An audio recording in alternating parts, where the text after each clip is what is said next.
Reaction.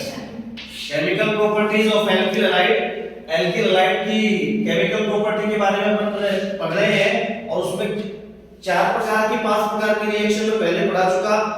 फिंकलस्टाइन अभिक्रिया, डार्जन अभिक्रिया, sword अभिक्रिया, ग्रोव प्रक्रम और हुंसडीकर रिएक्शन। ये पांचों रिएक्शन पढ़ने के बाद कुछ और इंपॉर्टेंट रिएक्शन आ रहे हैं, उनको अपन देख रहे हैं। C2H5Br ब्रोमोएथेन होता है, ब्रोमोएथेन की रिएक्शन अमोनिया से करवा रहा हूं। C2H5Br ब्रोमोएथेन या एथिल ब्रोमाइड और एथिल ब्रोमाइड की रिएक्शन NH3 से करवा रहा हूं। C2H5NH2 ये मेन प्रोडक्ट बन गया।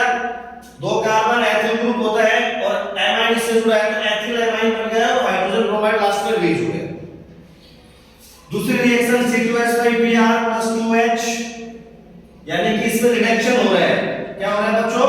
रिडक्शन, अपचयन हो रहा है। हाइड्रोजन का अपचयन हो रहा है, ब्रोमोएथेन का अपचयन कर रहा हूं जिंक और Cu की उपस्थिति में, तो C2H6 बन रहा है और हाइड्रोजन ब्रोमाइड फ्री हो रहा है।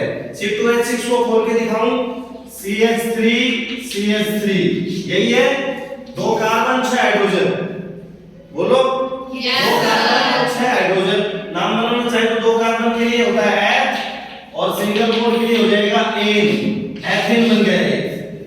बेसिकली अपन इसको RR बोल करके और एल्केन कह सकते हैं। नेक्स्ट वाली रिएक्शन आ गई वुडर्स रिएक्शन। रिएक्शन का नाम क्या है? वुडर्स रिएक्शन। बहुत ही इंपॉर्टेंट रिएक्शन है, बहुत बार एग्जाम में पूछी गई है, बहुत बार एग्जाम में पूछी गई है, इंपॉर्टेंट क्रम है।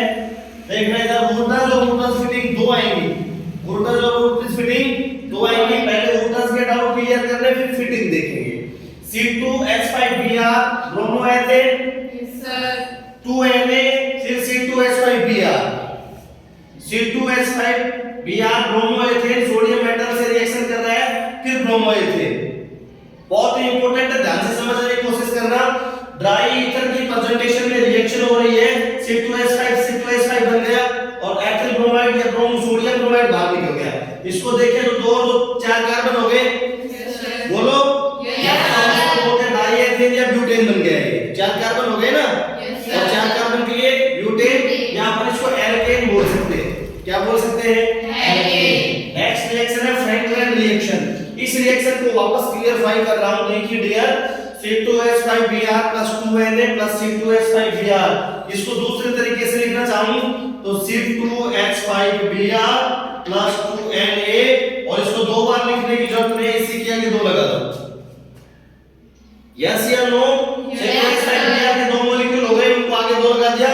सोडियम मेटल से रिएक्शन करवा दी, C2H5 C2H5 वापस बन जाएगा और सोडियम ब्रोमाइड NaBr बाहर निकल जाएगा।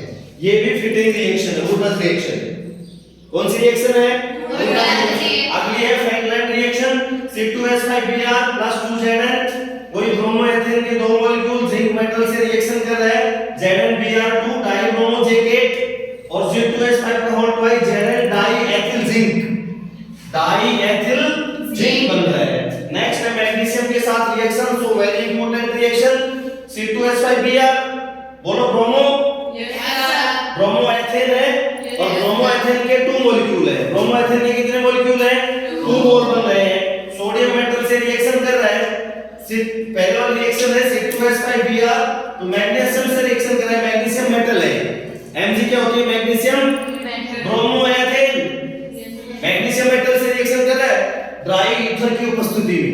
इसकी उपस्थिति में ड्राई शुष्क ether, C2H5MgBr, ethyl magnesium bromide. कोई डाउट? No sir. इसको दूसरे रूप से हम लिखना चाहे, कार्बन की जगह R लिख सकता हूं, Mg की जगह मैग्नीशियम और ब्रोमीन की जगह X। यस या no? Yes. Ethyl magnesium bromide revise करके रीसेट करके लिखना चाहूं, कार्बन की जगह R एल्किल ग्रुप यूज हो जाएगा, मैग्नीशियम की जगह मैग्नीशियम यूज हो जाएगी और हैलोजन को अपन X से डिनोट करते हैं और ये होता है ग्रिग्नार्ड रिएजेंट।